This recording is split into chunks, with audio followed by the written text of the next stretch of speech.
It doesn't have to change.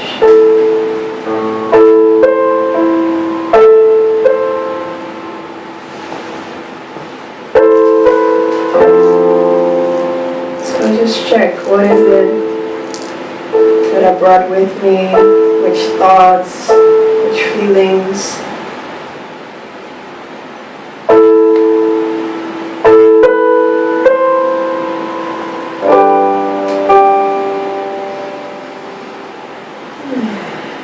Just give space to that. And if you feel like it, to already give a little taste of voice liberation, you can give a little sigh.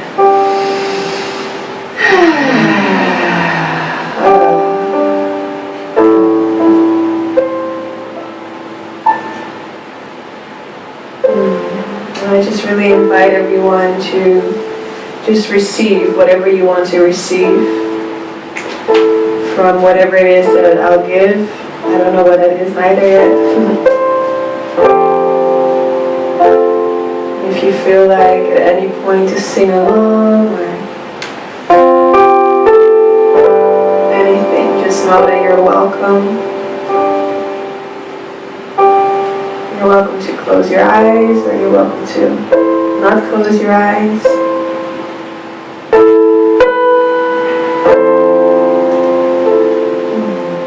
Find what feels good for you.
You are here, and you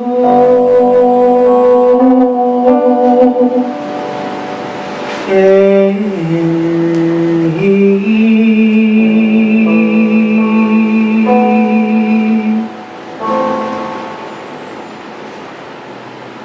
The light has come. You are safe, and you can say the light has come. You're at peace, and wherever you go, you bring peace. Oh, the light has come. The light has come. I have forgiven the world.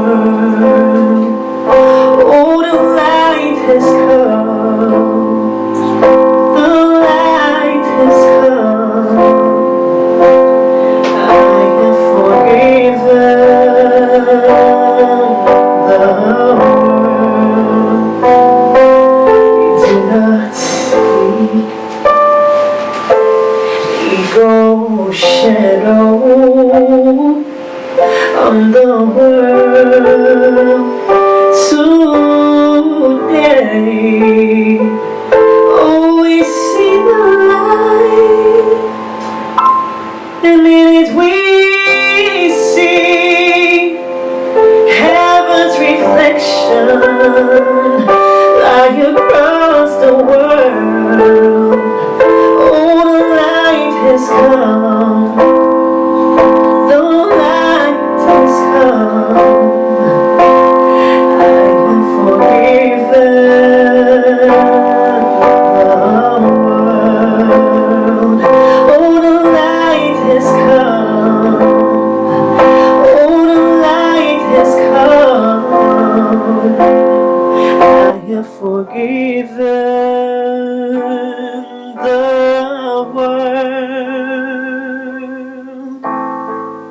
dedicate this day to the serenity in which God would have you be. Keep it in your awareness of yourself and see it everywhere today as we celebrate the beginning of your vision and the sign of the real world, which has come to replace the unforgiven world you thought was real. Oh, you thought was real. Oh, you thought was real. Oh, the light has come. The light has come. I have forgiven the world. Oh, the light has come. The light has come. I have forgiven the world.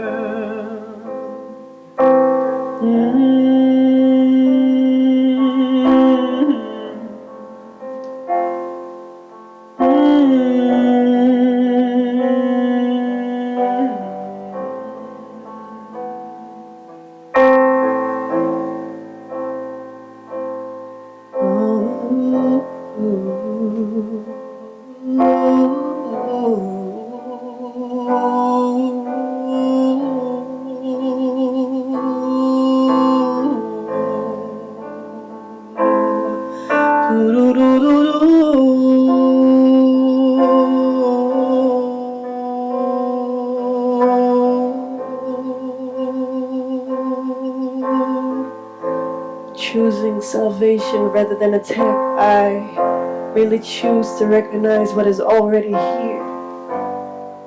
Salvation is a decision made already. Attack and grievances are not there to choose. That is why I always choose between truth and illusion, between what is there and what is not. I can but choose the light, for it has no alternative. It has replaced the darkness, and the darkness is gone.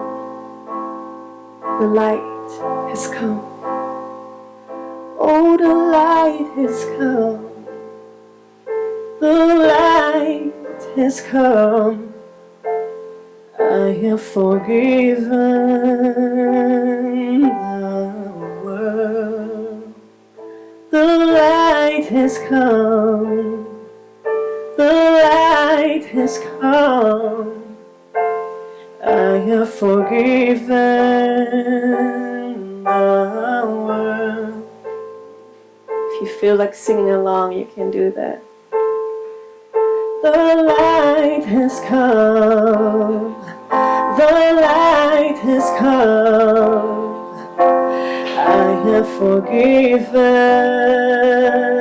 the world.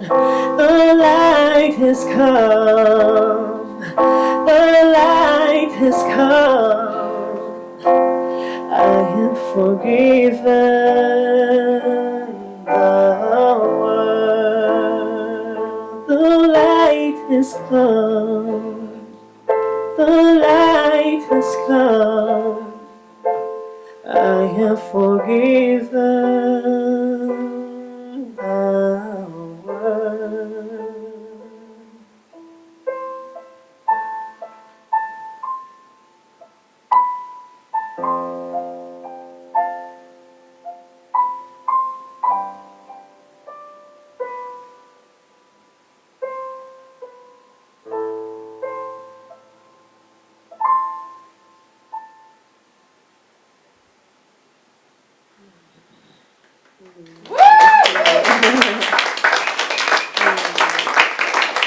Thank you.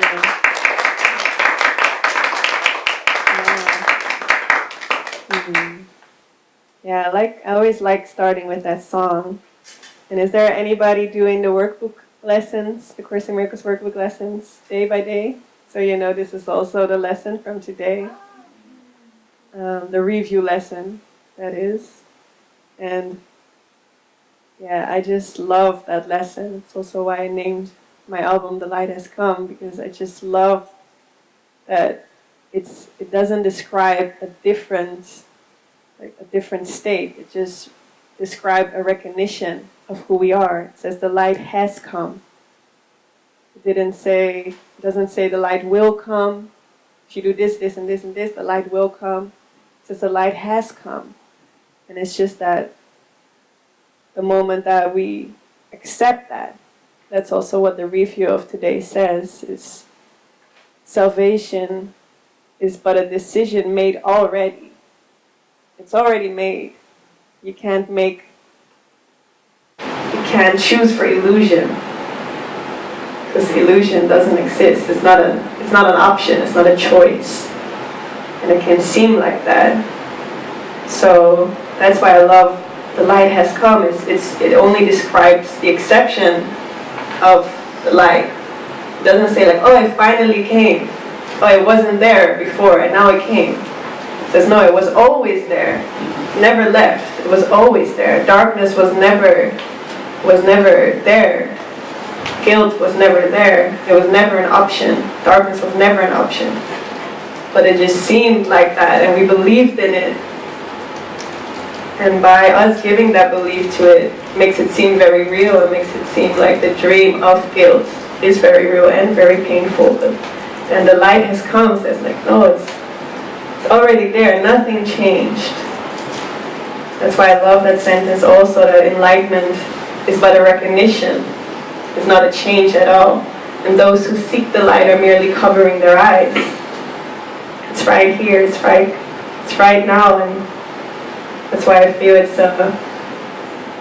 why the Course says that it's a journey without distance. Because we're just going back to where we started, where we never left, where we always will be. So, maybe give a sigh for that one. That we can rest into knowing that. But before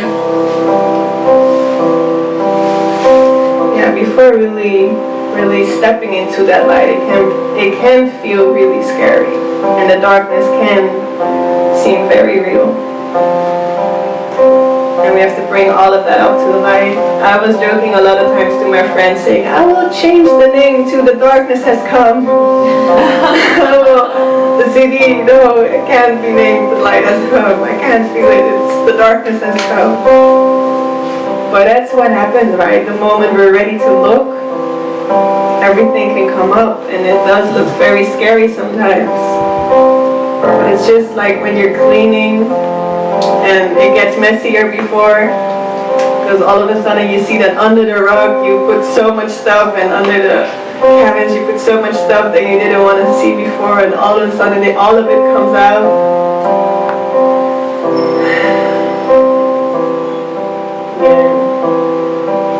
And then there's, of course, deep down this deep fear actually of the light.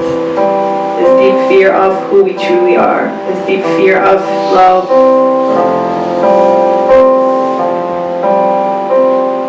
And that's also what this song is about.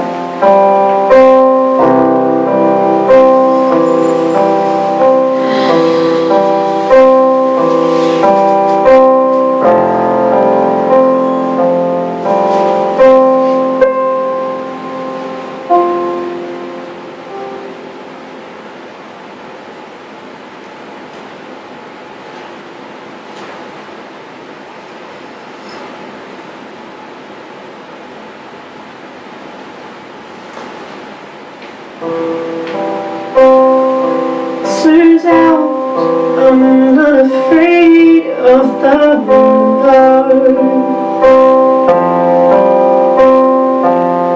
Oh, I'm afraid of the light.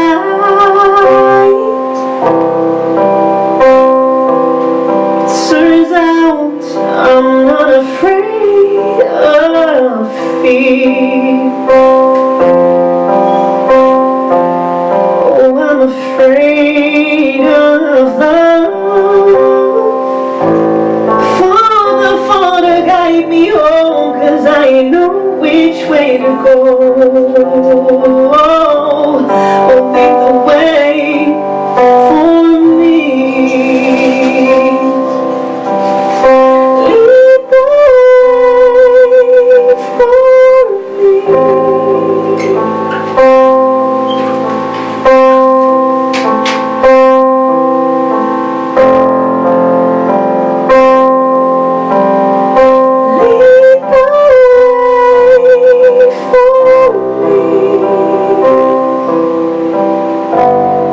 Lead the way for me.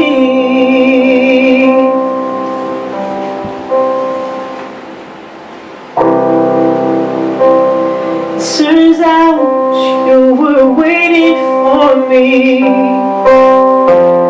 Say there has to be a better way. It turns out that this is the day. So please show me a better way. Lead the way in front of me so I can clearly see. Only the way for me.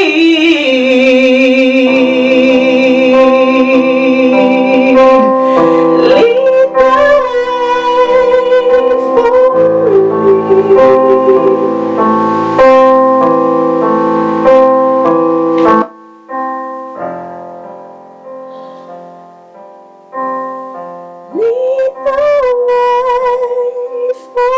me. Lead the way for me. Lead the way for me.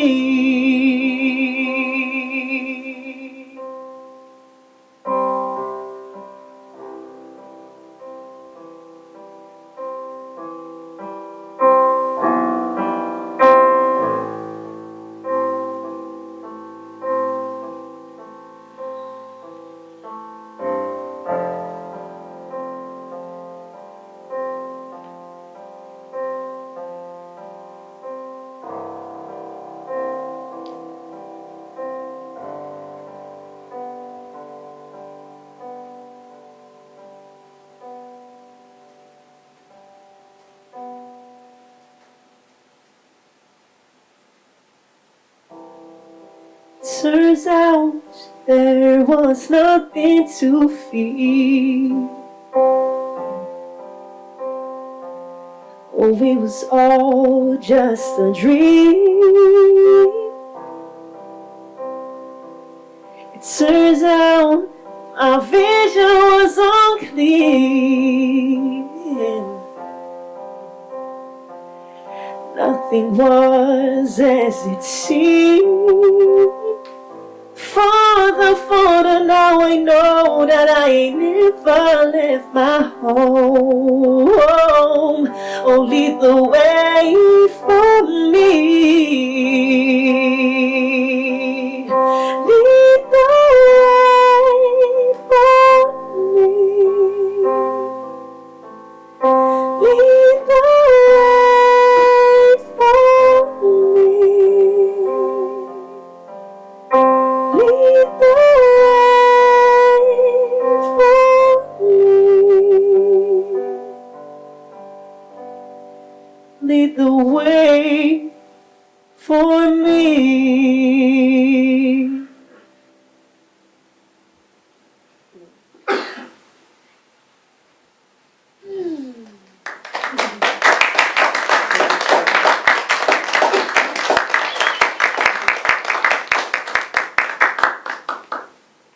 Yeah. So that song basically describes that process that we all go through, right? From being afraid of love, or maybe before that, not even being aware that you're afraid of love, that you're afraid of light. With most people, then if you tell that to them in the street, they're like, I'm not afraid of love. No, of course, I love love.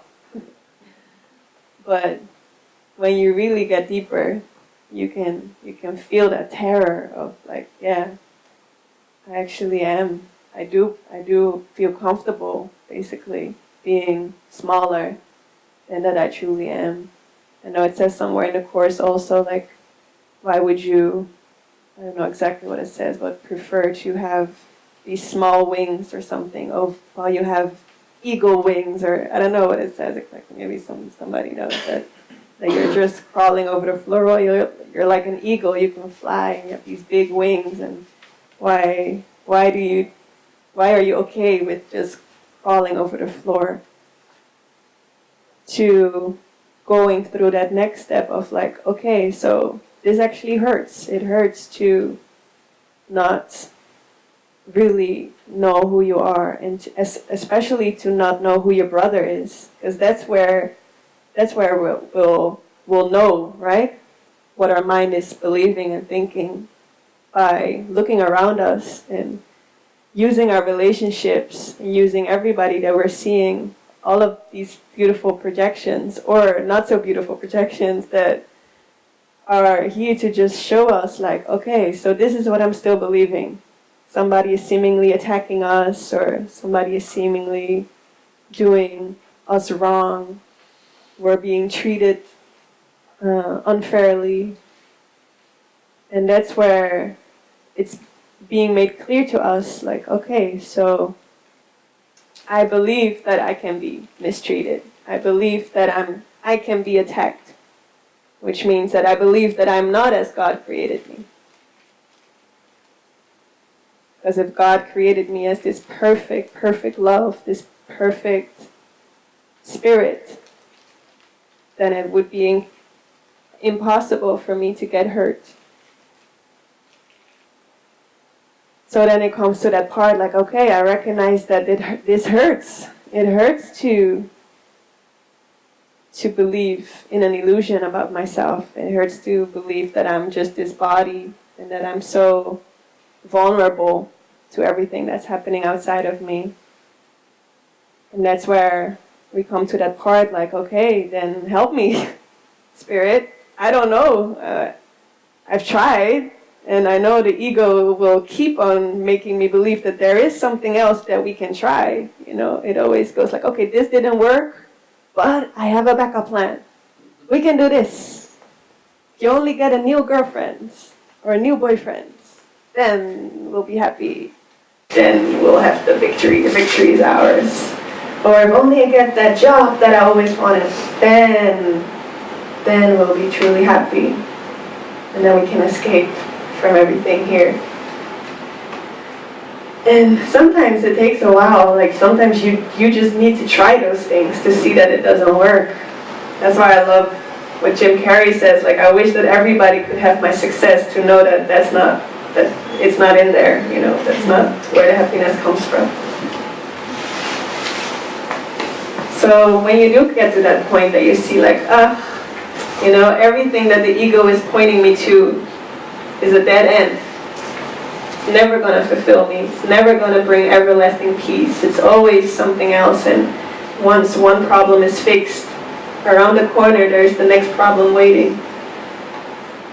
Once we realize that and we're willing to choose a different teacher, the teacher of love, spirit, however you feel comfortable to name that, if it's Jesus, or it used to be a tree for me when I was small. That used to be my spirit.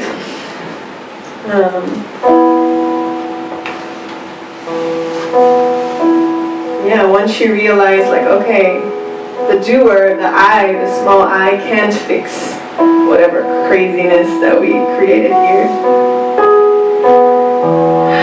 And it takes that willingness of like, okay, I'm willing to step aside.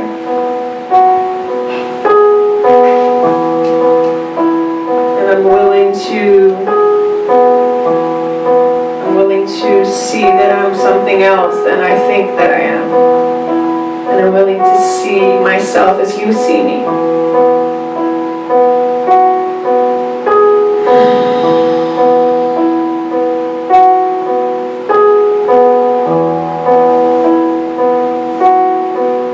And then we can be taught that what we're seeing is not really the truth, that what our body body's eyes are seeing is just a projection of our mind.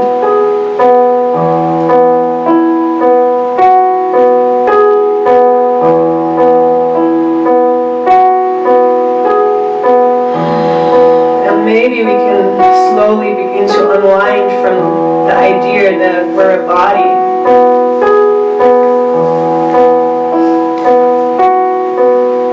And start opening up for, if I'm not a body, then who am I?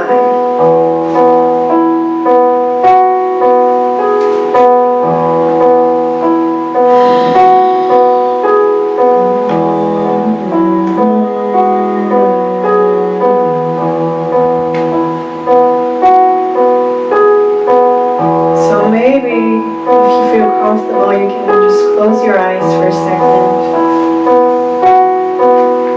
and just look within yourself. Look at what is it that I still believe that I am. Maybe that you're a woman or a man. Maybe that you're black or white. Maybe that you're a mother or father. Maybe that you're a son or a daughter. Maybe that you're a certain profession. Maybe that you're kind or not kind, or just run through everything, all of the concepts, even if they seem maybe a little bit weird.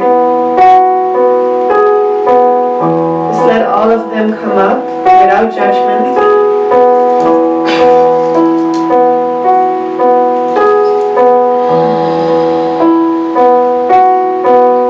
And maybe you can see a beautiful altar, like right in the center.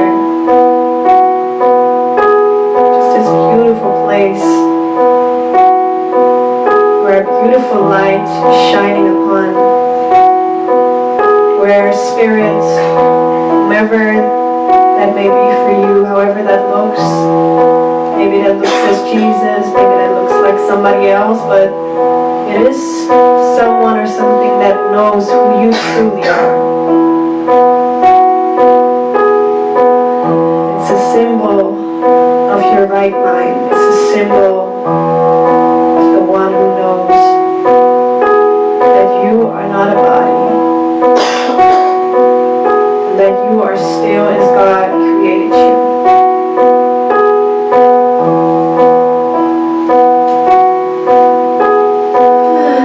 You can sigh in that. And then you can just lay all of those concepts there and upon the altar, there in the light.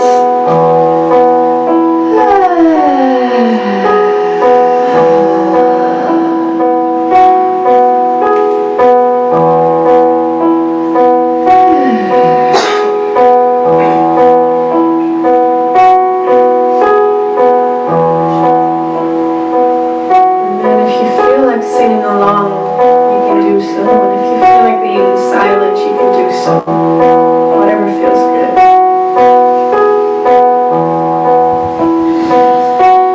I am not a body. I am free. For I am still as God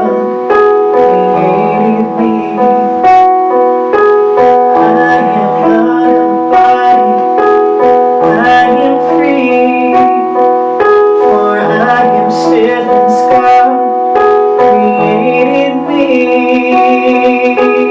I am not a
For I am still as God created me.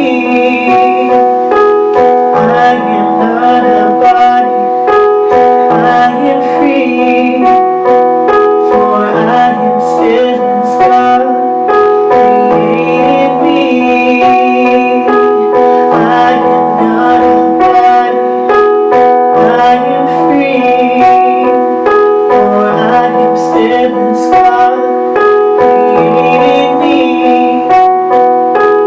I am not a body, I am free.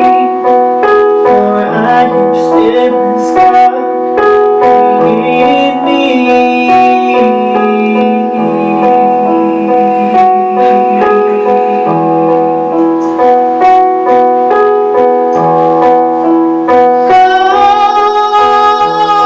God's blessing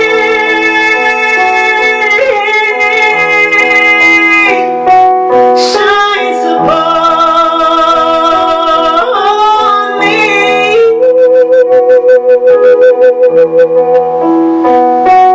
From within my heart where He abides,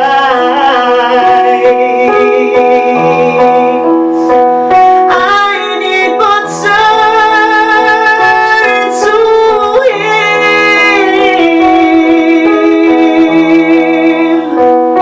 and every sorrow melts away. Oh, every sorrow melts away as I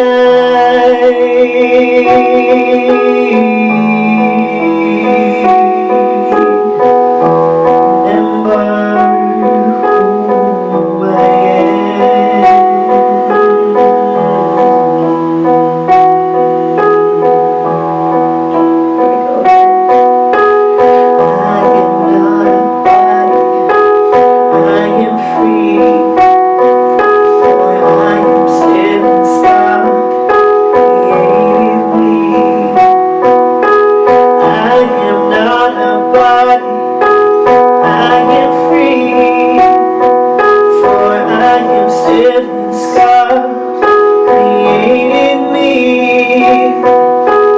I am not a body, I am free, for I am still as God created me.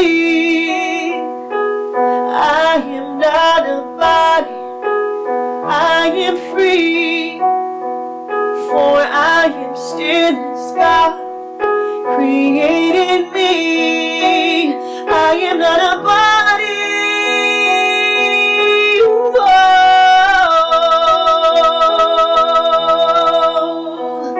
oh, I'm free.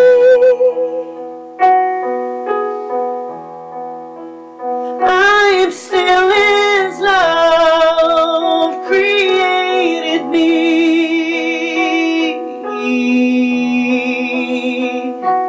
Love created me like itself. Love created me like itself. Oh, I am not a body.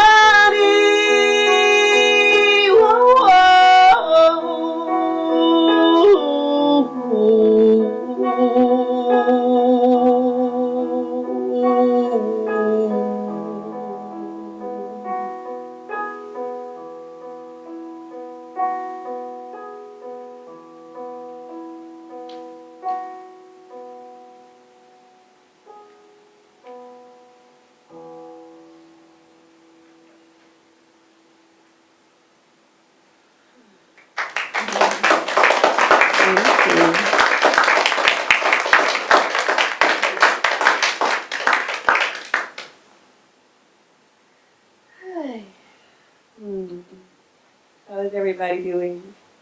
Good? Happy to be here. Very happy. Great. Been listening to your CD for 3 weeks now. Waited a long time to get it from the Netherlands. That's beautiful. It's absolutely beautiful. So so gorgeous. So thankful that you guys are That's here. coming from another musician. Oh, that's great. Let's see what wants to be sang for you guys next.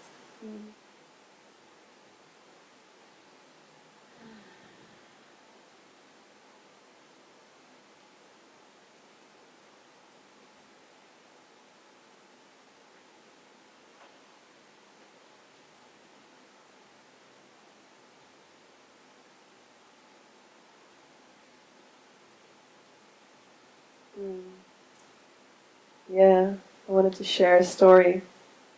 Yesterday, I went to see the thriller movie Us. I don't know if anybody of you have seen it, but I am very sensitive, so I always have this concept of, being a huge empath and very sensitive, so I could never watch thrillers because they'll haunt me and I wouldn't be able to sleep and it's not good for me. And when I'm here now already for almost 2 weeks, and when I was on Times Square, I saw these huge posters. I don't know if anybody's seen them, but from that movie Us, very scary, where they're like with these masks and big scissors and these scary outfits. So I was like, oh, I'm definitely not gonna see that movie. So yesterday, I felt so surprised when I was walking. I was in Brooklyn, and I was just walking by some shops, and there was a cinema nearby, and I really felt a very strong prompt, go see Us. I was like, instantly my heart started beating, like, oh my gosh, no, I can't see that. Like, my life's gonna be over because I'll have nightmares for days, and like, no, I can't do that. And I was even looking at the other movies, like Captain the Marvel movie, Captain Planet or something. I was like, yeah, that's Captain Marvel. I was like, that's a good movie, They're always very beautiful and they always have a happy ending. So that's better. But that didn't feel guided at all. It's like, no, you don't need to go to the movies. That's not the guidance. It's for you to go see this movie. And the lesson from yesterday also said, there's nothing to be afraid of. It was a review lesson. It just slipped my mind now exactly what it was, but it says something like, you can only be afraid if you believe there's something else but God. And you're safe. You're always safe. And then the suggestions for the lesson was, let me put this in your light to view this different, view this as how you would want me to see it. So I bought my ticket. I was almost like shaking, like, oh my gosh, I'm going to see a thriller movie. My boyfriend loves horror movies, thriller movies, always wants to see them with me. I always say, no, let's watch a romantic comedy, And I was like, oh my gosh, I'm here all alone, and I bought a ticket for Us. It's like, now you're going alone in the movies also, like not even like on your small laptop that you can put away, but on like a big screen, you can't run anywhere. It's like, yes, okay, so I went in the movies and I just started meditating. I had my lesson on my phone, and then the lady comes like, you're not allowed to have phones in the movie theater. Put your phone away. It's like, okay, I don't even need that. Like, you're with me. You don't need the chorus there with you. I was feeling for like, you're okay. It's like, okay, I have a seat reserved for spirit next to me. You need to guide me through this movie.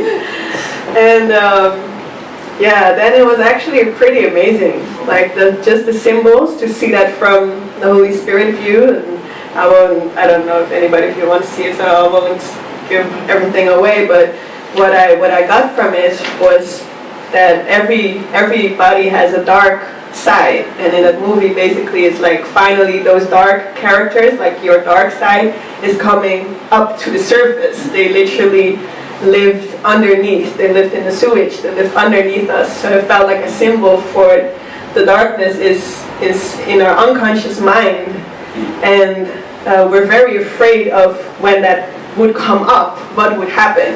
It's like what the Course says. You're afraid that when you look inside of the horror that you would see, the darkness, the madness that you would witness inside yourself. And this movie was portraying that when the darkness comes up, what kind of terror and what it would be and what it would look like. Very scary, very, you know.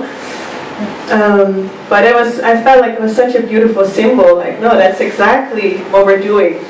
That's our work, bringing up everything to the light, and knowing that the darkness was never real. Like in the beginning, like I said, it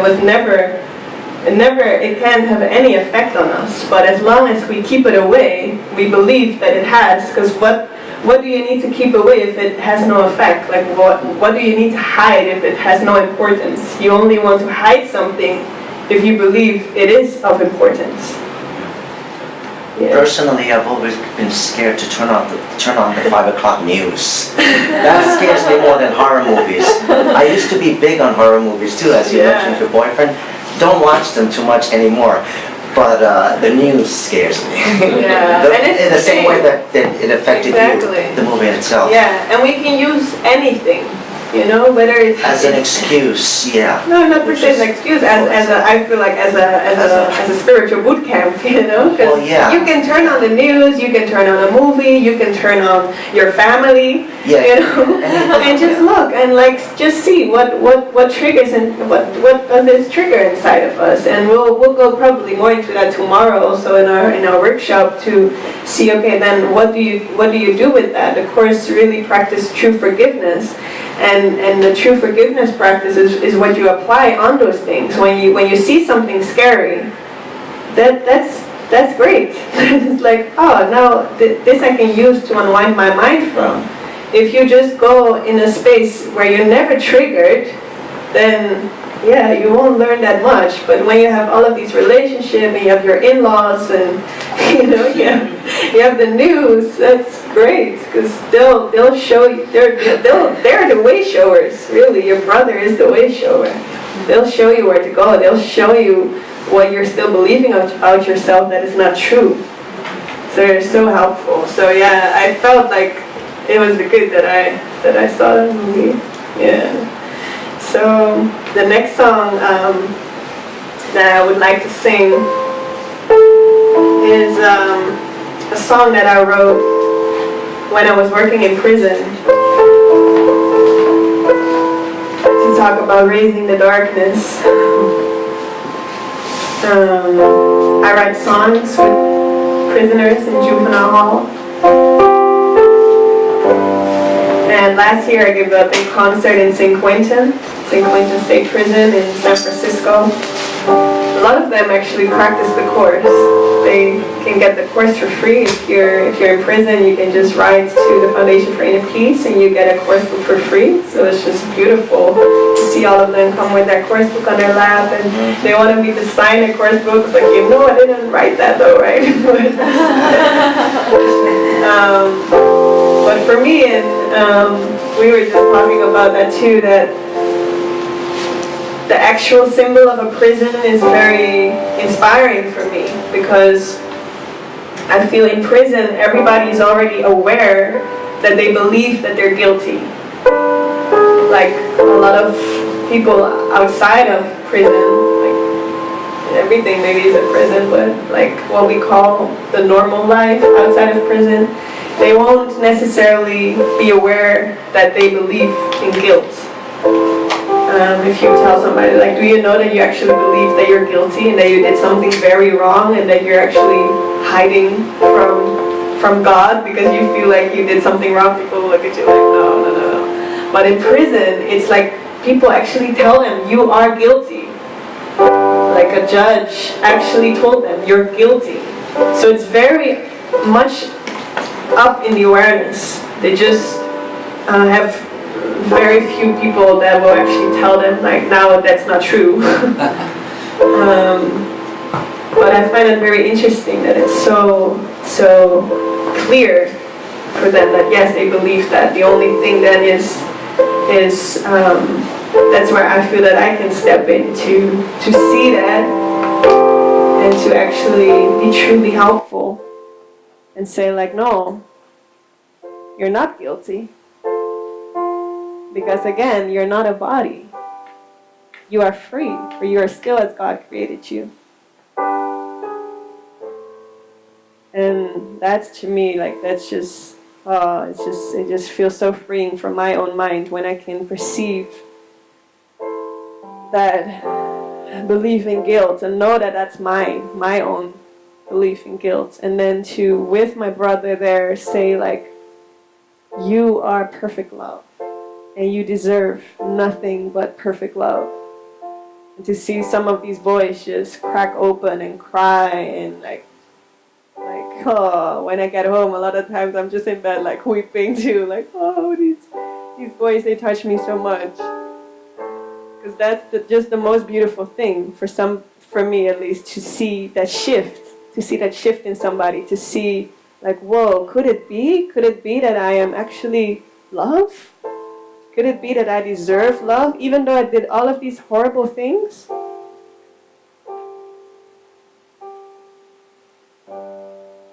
Yeah, so this is a song that I wrote in when I was in one of the prisons that looked out on a train station. And I just thought, like, just from that boy's perspective, what he would see.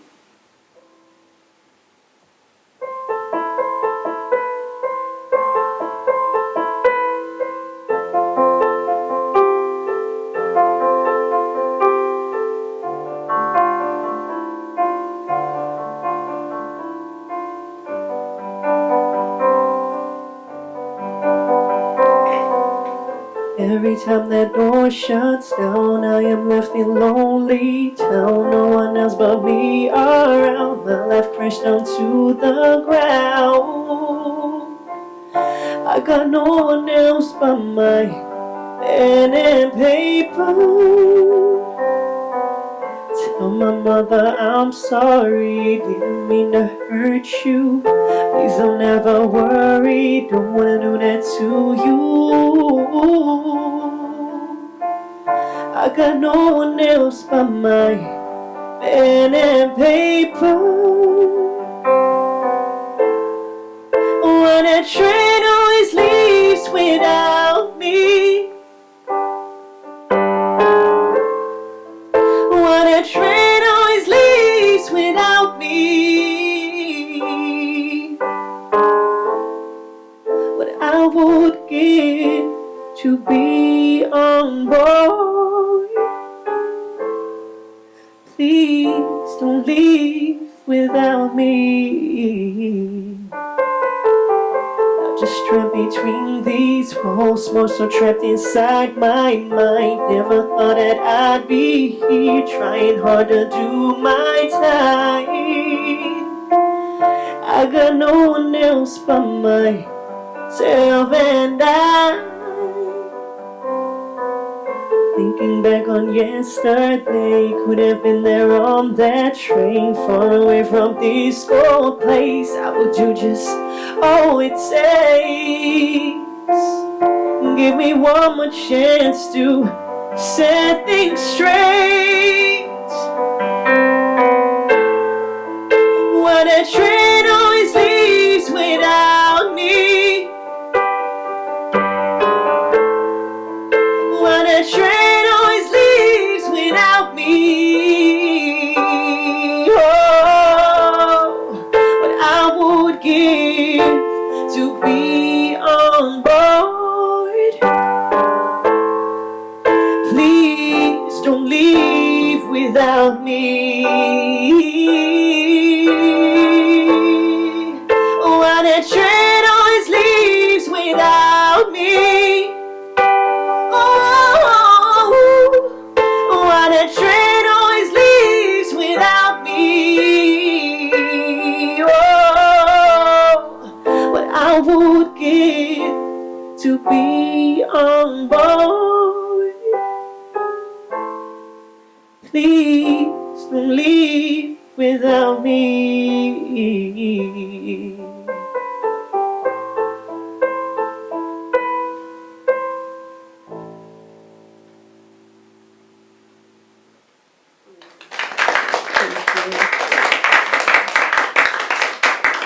I didn't even see that.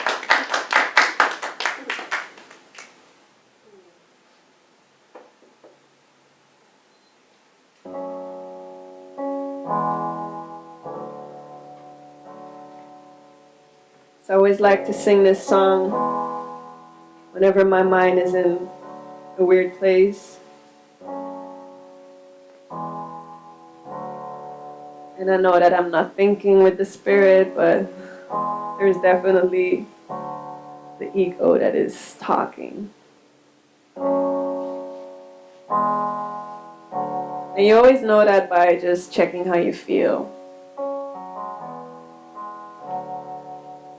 Whenever you feel anything less than joy, you know that you're listening to the ego.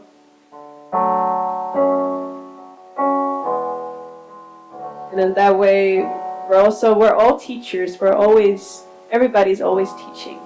Because you're either teaching the thought system of love that says that you're love and that nothing really bad happened ever to you, and that you're still innocent, that you're still exactly as love created you. Or you're teaching that you are guilty, and that your brother is guilty, and that we're all guilty.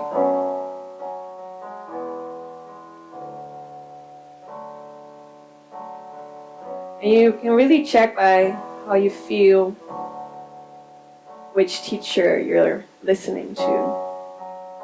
The one that believes in guilt, or the one that knows that only innocence is true.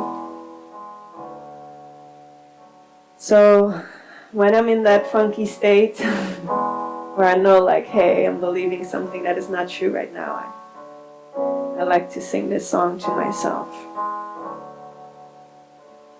Or to spirit, actually.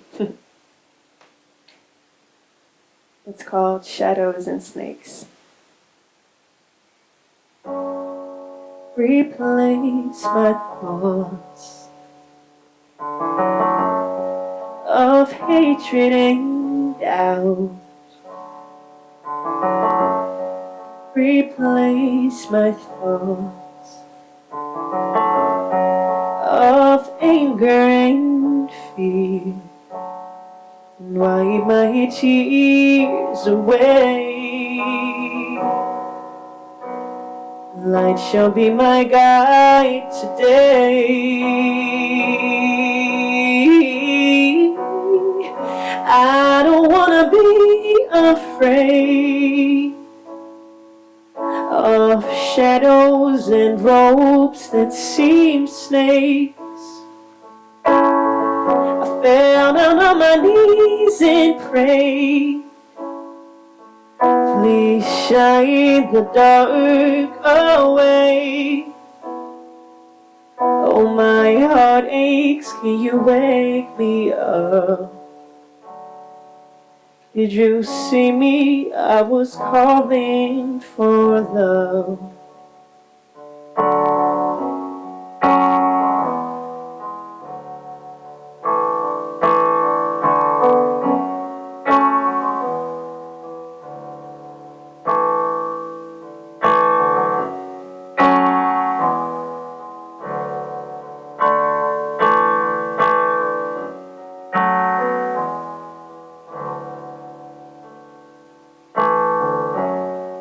I'm in the sun,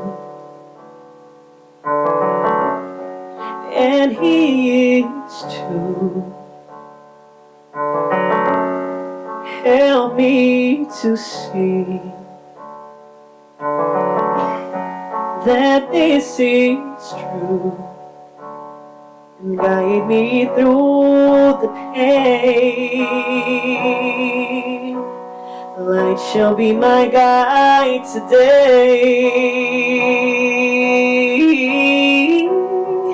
I don't wanna be afraid of shadows and ropes that seem snakes.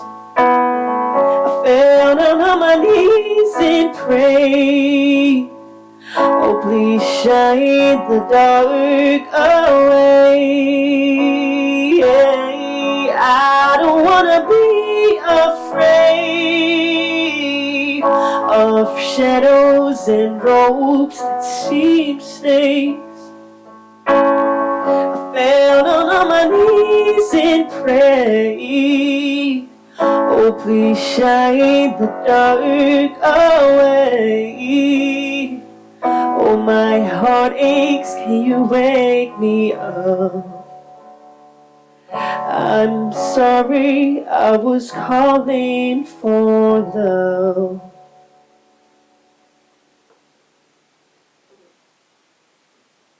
Thank you.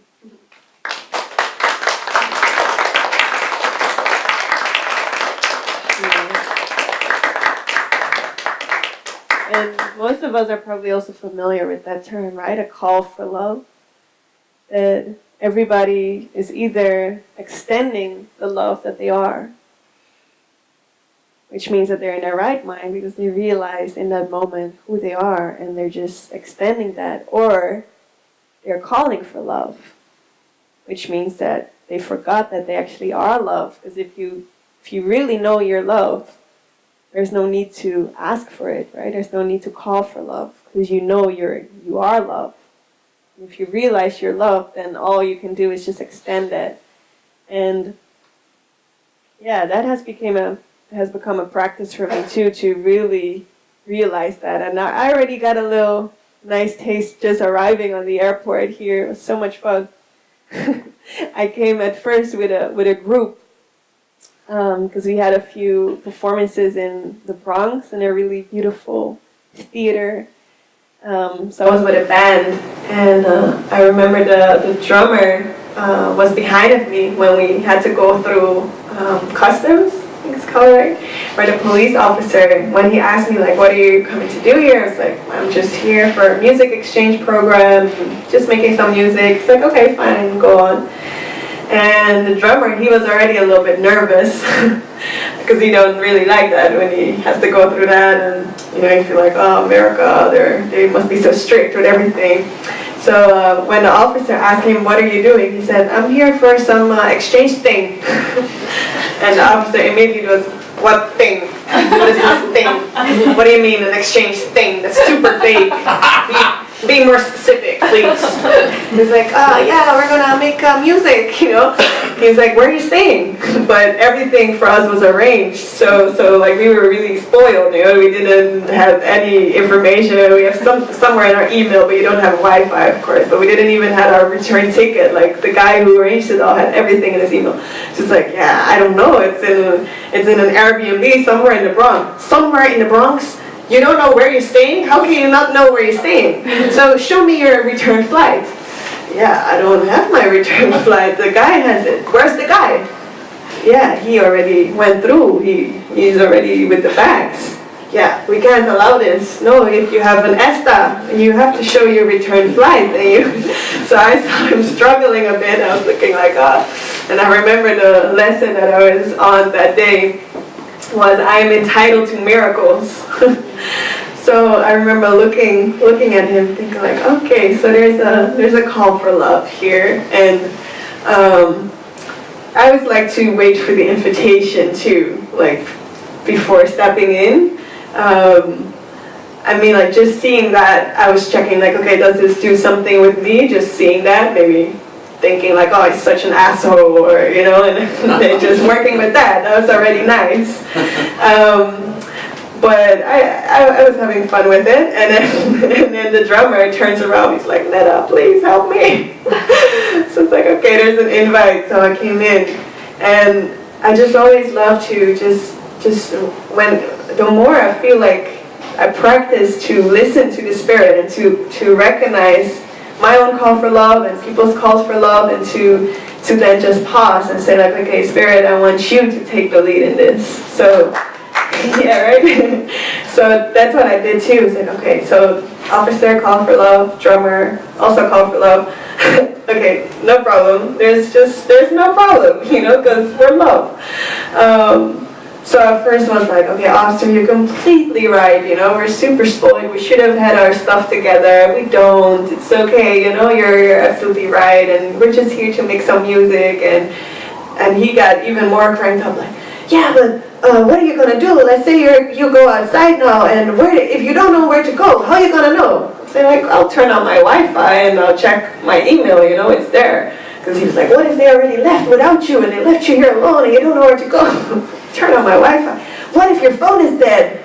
I'm like, I'll go to some cafe or something and I'll ask somebody, can I borrow your charger? This is New York. This is a concrete jungle. Nobody is nice here. Nobody's gonna give you a charger. You're out on your own. How are you gonna do this?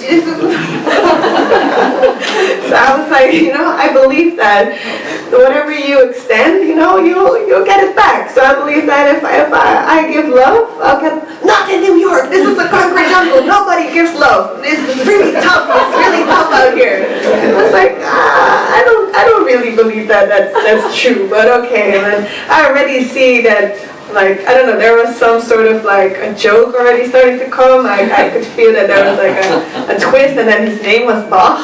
So I was like, come on, your name is Bach, that's a famous composer, and you're a musician probably yourself deep down. And I was saying, like, the guy can have a great voice, he can sing for you. He said, I don't like when guys sing for me. He's like, I can sing for you if you want, Then he was like, oh, okay, put the stamp. I was like, and I said, you see, I already proved you wrong, because we're in New York right now, and I just showered you with all the love that I have. And then there was this huge smile on his face, And I just love to see that, to see that shift happening. And yeah, that's just so beautiful for me. And I feel like, yeah, we can.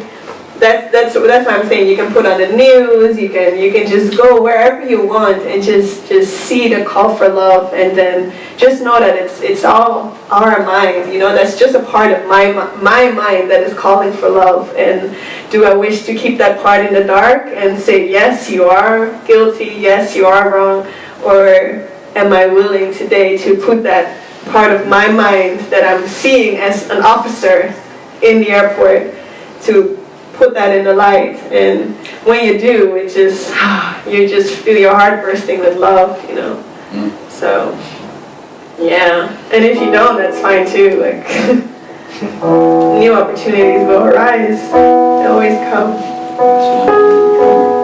Sorry? I said you always find another drummer.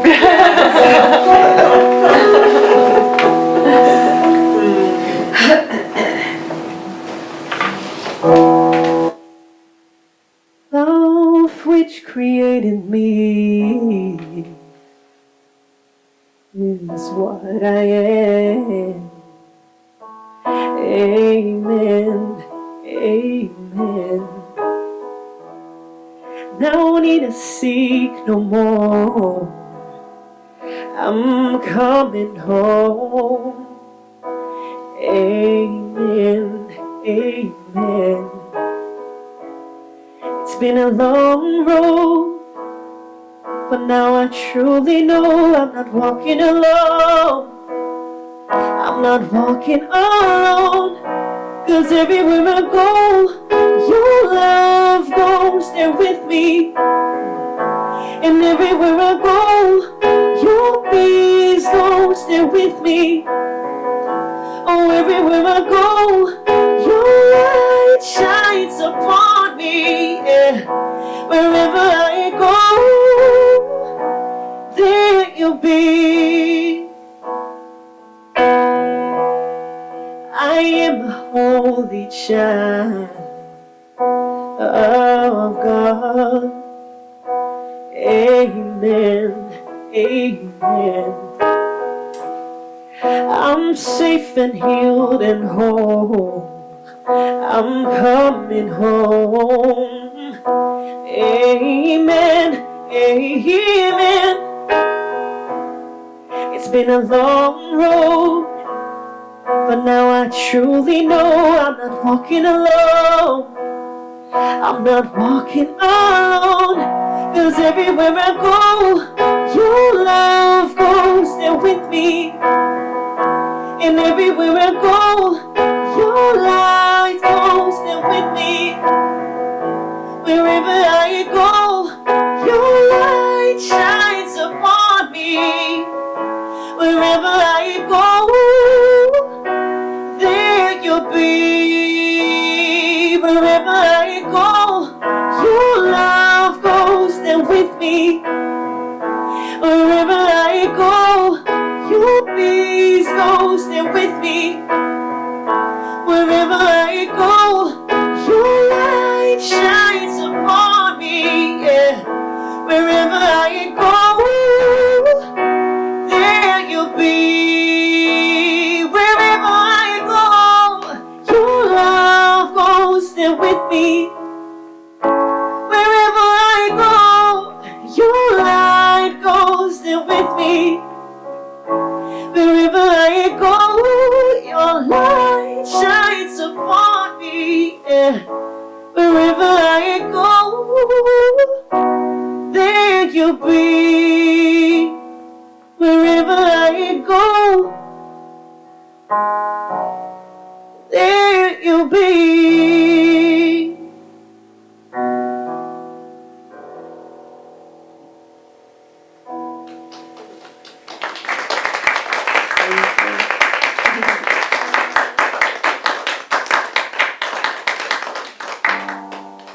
So the next song I would like to play for you guys, it's also a rather new song. And I wrote this one when I was at a time where I was feeling all of this stress again, of feeling that I had to do everything by myself. Like I feel like everybody has these favorite ego thoughts, you know, like the ones that pop up the most. So of course the chorus says there's only one problem and one solution. Like the only problem there really is our belief that we're separated from God. And the only solution is that never happened, right? But that one problem, it looks as if it comes in like different sort of like favorite problems. So for me, that is the thought, I have to do everything by myself. Like I'm out here on my own, God left me, and now I have to do it myself. And that is like a really fearful, very stressful thought. And that used to came up a lot for me around money. That is like, you see, because I don't have enough money, the thought of not having enough money, so I have to make sure that everything is good, and how am I going to do this? And I've always been a singer, so I never had like a steady job. It's always living off of music. It's amazing, and it's not always easy. So I always said, like, I'm working for myself. You know, that's when you said, when you're a freelancer, you work for yourself. And that came with a lot of just fun, that you can make your own schedule and everything, but also a lot of fear. Like, am I going to have enough for next month? Or that whole belief in lack would come up a lot. And so it was maybe now like half a year ago. It was before I left for David Hoffmeister's community in the summer. I recorded a music video there in Mexico. And yeah, so it was right before I would go for Mexico, where I was just having all of these doubt thoughts of like, how am I going to do this? And I don't have enough. And so maybe you recognize that when you have those thoughts come up, it's the ego that really wants to drag you down into that. Say like, yes, yes, yes, yes, let's go deeper into this. Let's really sulk into this. And there's the spirit that was actually prompting me, like, go outside and have a cup of tea. Like around the corner, there was this garden. I never had tea there, but I felt very inspired to just sit there and have a cup of tea. But the ego was like, no, let's go home and binge watch a series and eat a lot of chocolate, you know. Luckily, I went with the prompt. So I went over there and I sat down, I had a cup of tea, and it was early in the morning. And after like 5 minutes that I was sitting there, this huge classroom full of children came into that garden. They had some sort of like a school project. So all of a sudden there were like 50 children all running around and playing, and they had to search for certain flowers and everything. And I was sitting there, and then I felt these words coming through, so I instantly got, I think it was even a receipt. I didn't even have a normal paper, so I grabbed like a receipt that I could use to write these lyrics that came through. And I heard like, oh, just take a deep breath. Just, what are you so worried about, really? What are you so worried about? Don't you remember that you're dreaming? Like, this is all a dream. Just wake up. There's nothing to be afraid of, really. And this whole song came through, the lyrics, and then I just was watching the children play and just remembering the innocence of it all, and just remembering like, oh yeah, we were here to play, you know? And then I got back, and then I wrote this super cool song. Take a deep breath, sit down, my child. Why are your thoughts running so wild? Don't you know who walks beside you? Don't you know that only love is true? Remember you're dreaming. Oh, remember you're dreaming. Yeah, remember you're dreaming. Oh, remember you're dreaming. Oh, oh, wake up, wake up. You gotta wake up, wake up. Remember you're dreaming. Oh, remember you're dreaming. Yeah, remember you're dreaming. Oh, remember you're dreaming. Yeah. Remember not to forget to laugh. Don't worry about the future or the past. Don't you know who walks beside you? Yeah. Don't you know that only love is true? Remember you're dreaming.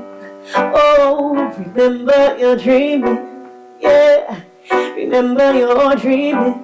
Oh, remember you're dreaming. Oh, oh, wake up, wake up. You gotta wake up, wake up. Remember you're dreaming. Oh, remember you're dreaming. Yeah, remember you're dreaming. Oh, remember you're dreaming. Yeah. Oh, nothing real can be threatened. Oh, nothing unreal exists. Nothing real can be threatened. Oh, love is all that there is. Remember you're dreaming. Oh, remember you're dreaming. Remember you're dreaming. Oh, remember you're dreaming. Yeah. Oh, wake up, wake up. You gotta wake up, wake up. Remember you're dreaming. Oh, remember you're dreaming. Yeah. Remember you're dreaming. Oh, remember you're dreaming. Yeah. Remember you're dreaming. Oh, remember you're dreaming. Remember you're dreaming. Oh, remember you're dreaming. Yeah.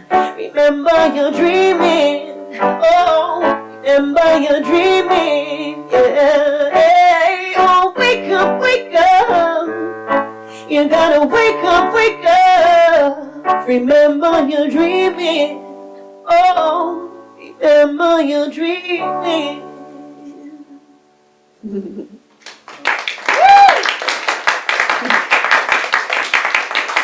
Yeah. So that's always a good reminder, right? Remember you're dreaming. And then I actually got to Mexico. And that's where, I had such a mind-blowing experience. Because like I said, I always said, like, I'm working for myself. And when I got there, David Hoffmeister, some of you might know him, he invited me to shoot a video there. So now all of a sudden I was there with like a 10 people that were just helping me, 10 people. He has a spiritual community all based on the Course in Miracles, and everybody that was helping me was doing that free, just out of their love and feeling that that would help them as well. Like, that was just so beautiful for them to do as well. So all of a sudden I had 4 camera people and a drone flyer and a makeup artist and a hike guide and what else? Like 2 assistants, somebody carrying the speakers, somebody, like, there was like a whole crew, and we were on top of a beautiful mountain in Mexico, and I was sleeping in this huge house, and it was just everything was provided, and I could just eat for free, and just everything was just there. And when I was on top of that mountain, it's like, oh my gosh, I do not work for myself.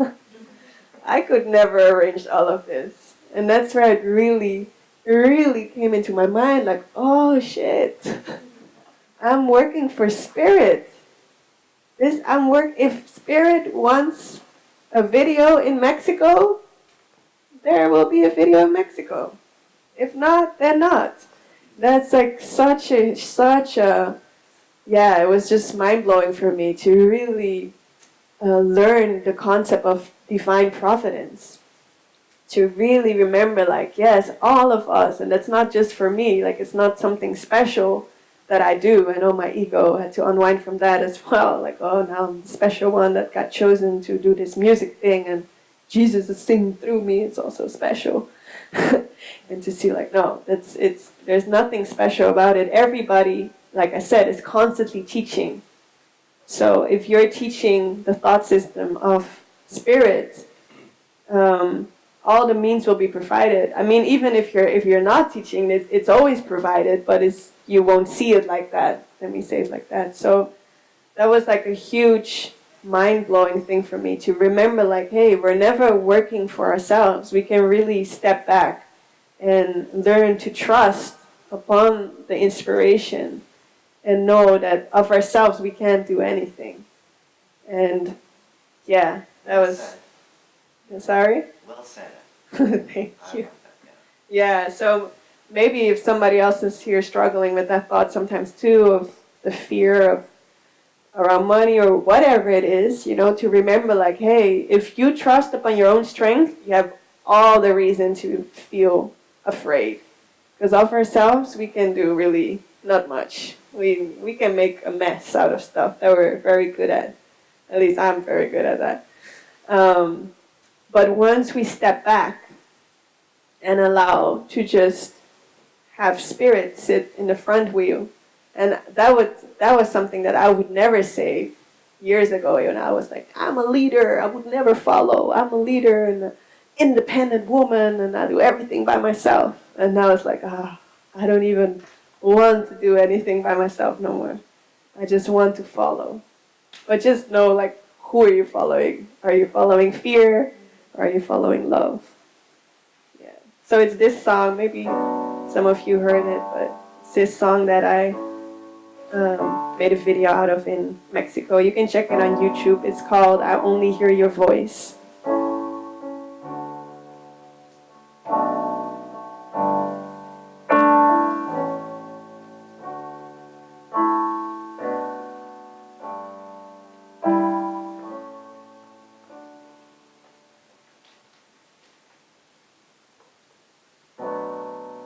Father, today I only hear your voice.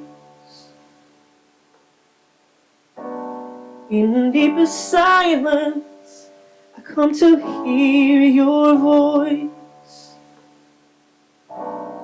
And to receive your word, I have no prayer but this.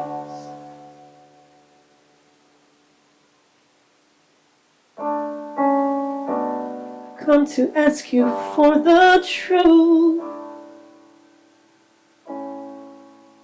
Let every voice but God's be still in me.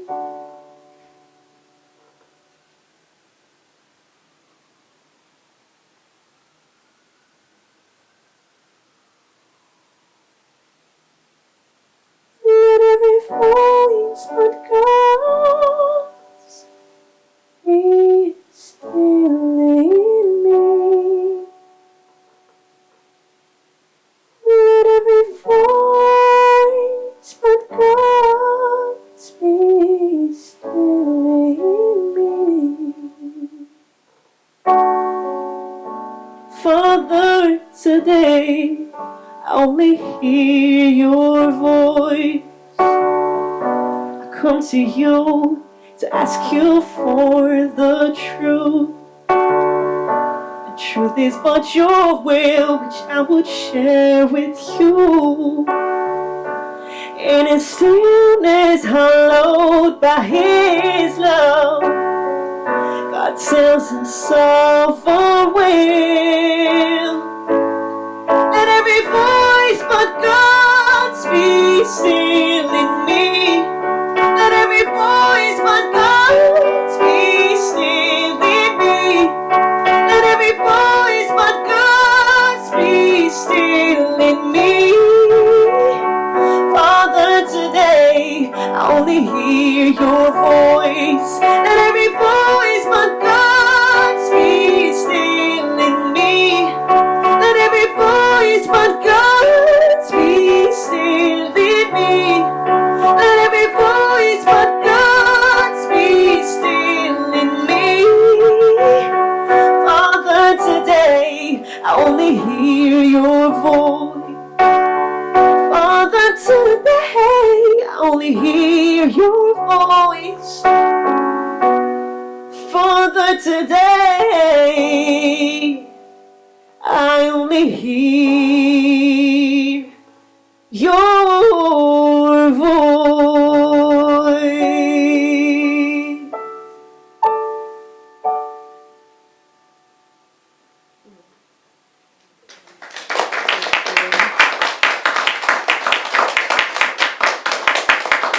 So, yeah, I actually feel like opening it up. I don't know if anybody has any questions that they would like to ask. I just want to say I love the video. I checked everything out that you had online the minute I got the CD. Yeah, the video is beautiful. Thank you. I'm a huge video fan. Thank From you. the 80s. Yeah, it was a huge collaboration with so many people. So you Yeah. can feel the love when you watch Very it. magical. Yeah. Where was it in Mexico? In Chapala, by nearby Lake Chapala. It's in near Guadalajara. I don't know if you know that place. Yeah, it's a beautiful place. Yeah, I don't know if there are any other questions or about the course or the songs or anything that pops up. I like to say, I'm glad that you're playing some songs that aren't here. Yes. You know, sometimes you go to a concert and, you know, the band just released a new CD and they'll basically just play everything that they just recently released, you know. And, Yeah. But you hit us with some surprises and some beautiful stuff too, you know, that's not on the CD. So that stuff, we can look forward to that being on some future. Yeah, I guess so. I don't know. Anything planned at the moment? Just curious. Well, for now, I'm planning a next tour that will be next, starting end of next month already. So we'll be doing an event here as well, so you're very much invited. That's May 11th. I'll be touring with a great friend of mine, Jeffrey. He feels very attracted towards the prison ministry as well. So we're visiting a few prisons and rehab centers, and we call it the Freedom is a State of Mind tour. And we'll really be going into the concept of, do you want freedom of the body or freedom of the mind, or both you cannot have. So we're going into that, and we're starting in Miami. And then we're going up, ending in Boston at the Course in Miracles conference, where I'll be singing, and Corinne will also be there, and you'll also be there, right? Yeah, yeah. Maybe. Or any other people? Will you be there? Me again. I'm curious to know what are your influences, because I know why I like your music, because I listen to a lot of things, some odd, some not. I mean, Cocktail Twins, Death Can Dance. I listen to tons of things. Sarah McLachlan, you know, what are your influences? Sometimes if there's something there, right, that sparkles what we create ourselves. Yeah. Yeah, for me, it's been a whole bunch of different things. My mother is a classical violin player, so I was very much raised from that side with classical music. And my dad was more like the rock and roll and the Beatles and Phil Collins and that side. And then my brothers were all about Wu-Tang and Tupac and, you know, and so, and I was more like Alicia Keys and Destiny's Child and that side. And now I'm like, whatever can touch my heart, it's, yeah, that's just beautiful. And I really try to also unwind from all concepts. Like even like the concept that I started having now was like, oh yeah, okay, so now I'm a spiritual singer. Okay, so that means that you're supposed to sing this or this, and you're not supposed to sing that. Or, and then recently also started to unwind from that. Even today I was in Harlem recording a different song. It's basically a love song. But I before I was like, oh, I'm not gonna do like love song. But the song sparked so much love and so much joy. I was like, oh, this is a spiritual song too. This is so it's like really interesting to just unwind your mind from all concepts made and or the concept that oh now it has to all sound natural. You can't put any, let's say, auto-tune or effects on it. And last month I was in the studio with a big Kizumba artist. He's very big in the Caribbean and he makes like a lot of bachata and Kizumba, like very sunshine music, and he's very big there. And we're working on a song together. And he never wrote any music about God or about positive, like not positive, but I mean like just inspiring things. Most of his things is just about sex and dancing and love and good love making and you know and but now he got into like a different mindset as well, so it's like let me just make something about that, you know, let's go into that. And he was very open to it also, but then I was just watching him doing like all the effects and have when I was singing, and then he put it really high and then put like a bunch of auto-tune, and I could see my mind like, oh, this is not natural, like it's supposed to be natural. And I was like, no, the source is love. Like we're singing about God and about, you know, that you're love. That's basically the whole chorus, is that you're love. You can do whatever, the form doesn't matter no more. If the content is love, then it doesn't matter what kind of form that comes in. It's the same with the other way around, you know. If the content is fear, you can wrap it up as nice as you want, but it still won't be taking part of bringing you out of the illusion. And I feel that's always the ego's teaching, you know. It's always wrapping up shit, basically, really nicely, trying to wrap, or like put like a nice bow, put some whipped cream over that big turd, you know, and put some marshmallows on it, and be like, you know, it's really nice, you know, but in the end it's still shit. You're not gonna eat that. So it's just great for me also music to really unwind my mind and from all of those concepts. So now I'm open to whatever music, like just now like the reggae song that I played for you guys, whatever the form is, as long as the content feels like love and joy, then I'm all in. Yeah, I mean for music throughout history it's always been it's always had its little sectors. When you go to high school, there were people that were listening to heavy metal, then you had people that like disco. But what I like about what's happening now, what I've noticed for the past years, is that music is blending in. There are no longer categories. I mean, you have people that will listen to heavy metal, but at the same time they'll listen to something else. Yeah. But before it wasn't like that. It was just like the people that listened to rap were listening to rap. Right. And but I love that, and I'm hoping that with time, the new generation, it'll just blend in, you know, whoever's listening to whatever can also listen to spiritual music, can also listen to meditation music, Right. and maybe they can jump into industrial and gothic while they're at it. I would love to see that, the loss of these separations of categories of music. And I feel that you've done a little bit of that yourself too, because even though I haven't heard your pop music, doing this was a another turning point for you. It was Yeah. another side of you. Yeah. So it's a good direction for music, I think. Yeah.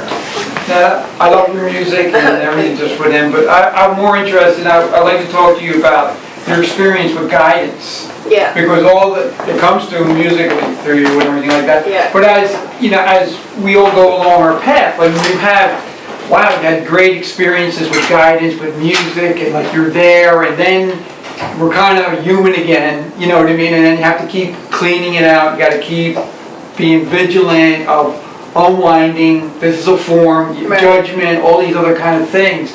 Can you talk about that journey a little bit? Because it's like, you know, like even like you're reminded, you're down at David Hoffmeister down in Chapala, and it's like, it's divine providence, of course. Like it's like it comes right back to you. It's like boom, yes, Right. this is it. But you know, it's like surreptitious. Like we're unraveling, we're unpeeling, and everything like that. And you get these epiphanies and the experiences, and you're done through, and then that you go for a while, and then you kind of like, all right, I gotta get to the airport, I gotta get a cab, I gotta get this, I gotta talk to the custom guy, I gotta, you know what I mean? There's always these little challenges. Right. So are you interested to hear my practice, like how I Yeah, go through sure, something like practical? sure, practical. So for me, so I've been doing the workbook from A Course in Miracles now. I think I'm doing it now for the 5th or the 6th time, and this is actually, I think, like the first time that I'm actually really doing it as how Jesus is asking us to do it.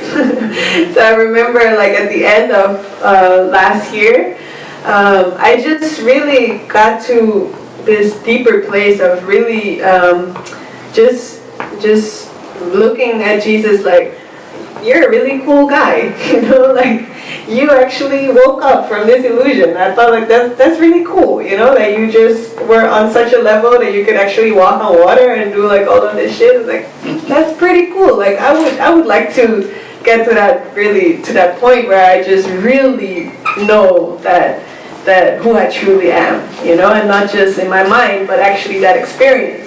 So when I was in meditation, and because for me this I think Chris also said it in the introduction, it was all very new for me. Like I wasn't raised religious at all. I wasn't even raised with believing that Jesus was an actual person. I just thought he was like a fictitious figure, like just like I don't know, Brad and Ernie or something. Like I don't know, like he didn't really exist. It was just some made up fairy tale story, Cinderella-ish, and wasn't raised with the word God. Like all of that was very, very new. It became slowly that I really felt like, no, that for me it's like really a big brother, like a mentor. And when I went into meditation and asked like, okay, how can I become more like you? How can I teach these things? Learn these things to really not get triggered so much anymore, because that's where I feel the motivation comes from, right? When if everything goes well, if you're totally happy, Sure. you don't need the Course in Miracles, you don't need any spiritual practice, because you're just totally happy. Like why would you change anything? But most of the people that get to a Course in Miracles or any spiritual practice, they're not always 100% happy, and they're looking for something to be always very happy. So I remember going to meditation, and he was like, you know, why not start with just actually doing what I asked you to do in the workbook lessons? It's like, okay, that's maybe a good advice. So from then on, I started January 1st to actually really do what he asked. So if he says go for it 6 times a day, I'll do it 6 times a day. You know, if he said 10 minutes in the morning, I'll set my timer, I'll do it 10 minutes. Before it was like, oh, I have 10 minutes. 2 minutes is the same thing, you know, potato time. And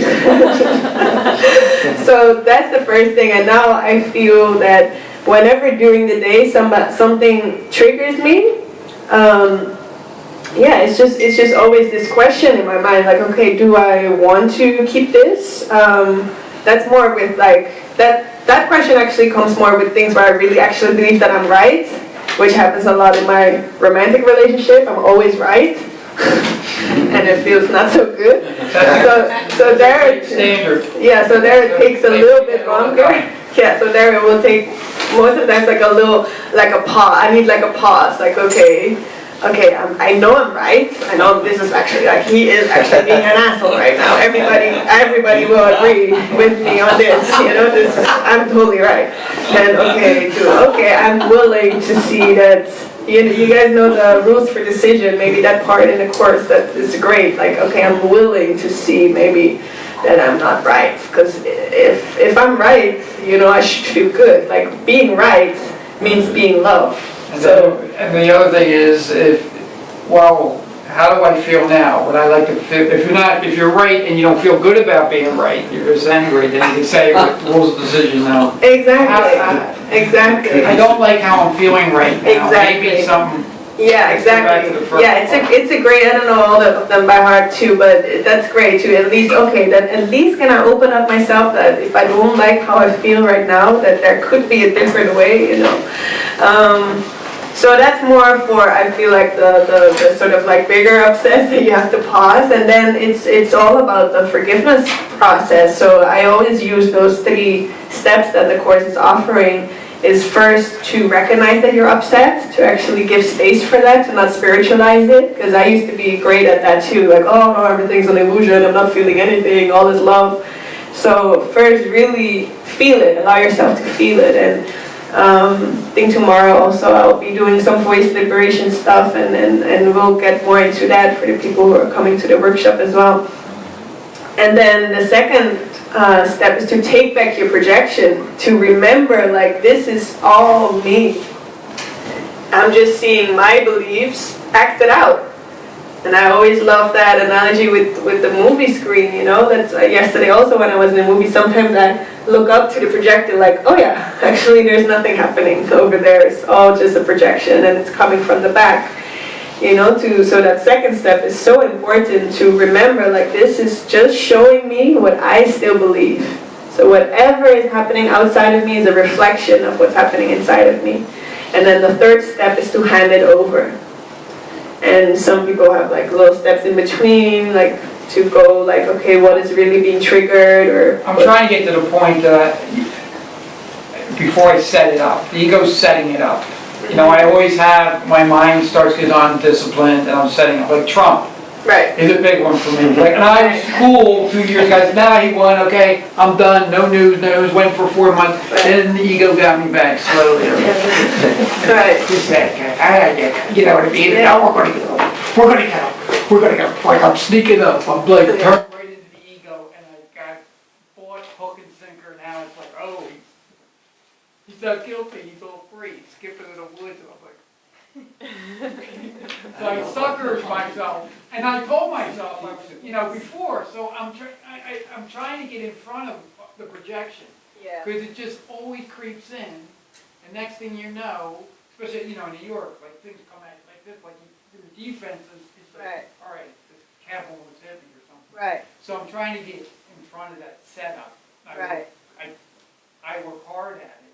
Right. But there's always but trying to get in front of the projection is also making the projection real. And the projection is not real. Because whatever that ego projection is it's always, the source is not real. And whatever doesn't have a real source can't have a true effect. It can't be truly there. So that's just also a way for you to, like, for your ego, like, let's get away from it because there is something that we need to get away from.